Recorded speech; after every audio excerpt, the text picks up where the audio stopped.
کیا بیوی کے فرائض میں بچے پہلے ہیں یا شوہر یا گھر کے کام؟ پہلے نمبر پہ جی شوہر ہے، اسی کی برکت سے سب کچھ ہے جی. ہاں جی، شادی کے بعد سب سے زیادہ حق شوہر کا ہے. بھی حق یہ نہیں ہے کہ کوٹل آئے گا ادھی مارے گا انہوں، نہ یہ حق نہیں ہے.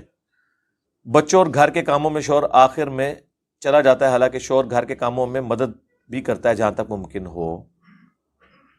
ٹھیک ہے، مدد کرے. باقی آپ ذرا بیوی کی تکلیف کا بھی اندازہ کریں نا.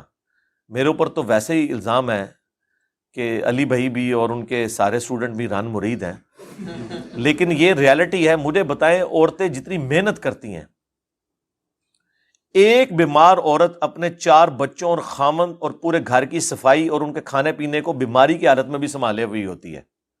لیکن جب وہ عورت بیمار ہو جاتی ہے اس لیول کے اوپر، سارے مل کے ایک عورت کو نہیں سنبھال سکتے، اس کے بچے اور خامند مل کے بھی. ایسا ہوتا ہے کہ نہیں؟ پوری زندگی بچوں کو تیار کر کے اسکول کالج میں بھیجنا، ان کے ناشتے کے لیے اٹھنا. آپ ذرا اس تکلیف کا اندازہ کر سکتے ہیں اس عورت کو جو پورا دن گھر کے کام بھی کرے، کپڑے بھی دھوئے، صفائیاں بھی کرے، تھکی ٹوٹی ہوئی وہ سوئے، اور صبح اس کو سب سے پہلے ٹینشن ہو میں نے بچوں کو اسکول بھیجنا ہے، جبکہ خامن جو ہے خراٹے لے کے سو رہا ہو.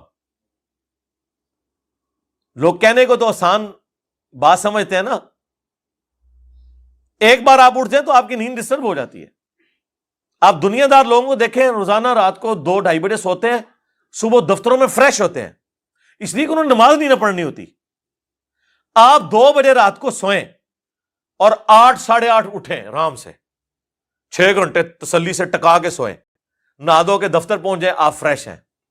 لیکن ایک نماز پڑھنے والا بندہ، وہ بیچارہ اگر خدا نہ خواستہ 12 بجے بھی رات کو سوتا ہے، اسے تو 4 بجے نماز کے لیے اٹھنا ہے.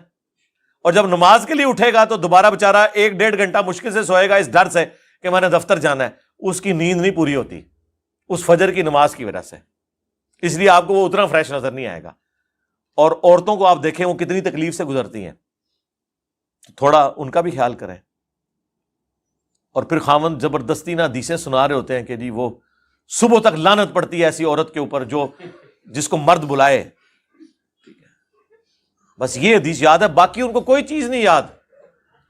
وہ بخاری کی حدیث نہیں یاد کہ نبی علیہ السلام سفر میں تھے تو جو اونٹ ہانک رہا تھا نا عورتوں کے، حضور نے فرمایا کہ آہستہ ہانکو، شیشیاں ہیں کہیں ٹوٹ نہ جائیں. جی مجھے آپ پہلے یہ ثابت کریں کہ نبی علیہ السلام کی کسی بیوی نے حضور کو یہ کہا ہو کہ میری طبیعت ٹھیک نہیں یا میں بہت تھکی ہوئی ہوں، اور پھر بھی حضور علیہ السلام نے اسے زبردستی تعلق قائم کرنے کی کوشش کی ہو، پھر میں آپ کی بات مانوں گا. تو آپ کیوں لعنت پڑھواتے ہیں؟ آپ خود ہی دستبردار ہو جائیں نا اس سے، آپ ہی قربانی کر لینا، بجائے یہ کہ اسے حدیثیں سنا کے تو اس پہ لعنت فٹ کریں. وہ تو اس کے لیے نا، آپ کی بھی تو کوئی فرائض ہے نا جو آپ نے پورے کرنے ہیں. جو بخاری مسلم میں حدیث ہے کہ عورت ٹیڑھی پسلی سے پیدا ہوئی ہے، یعنی اگر وہ زیادتی بھی کر لے اسے سیدھی کرنے کی کوشش نہ کرو، ورنہ تم اسے توڑ بیٹھو گے. اسے توڑنا طلاق دینا ہے، اسے نفع حاصل کرو.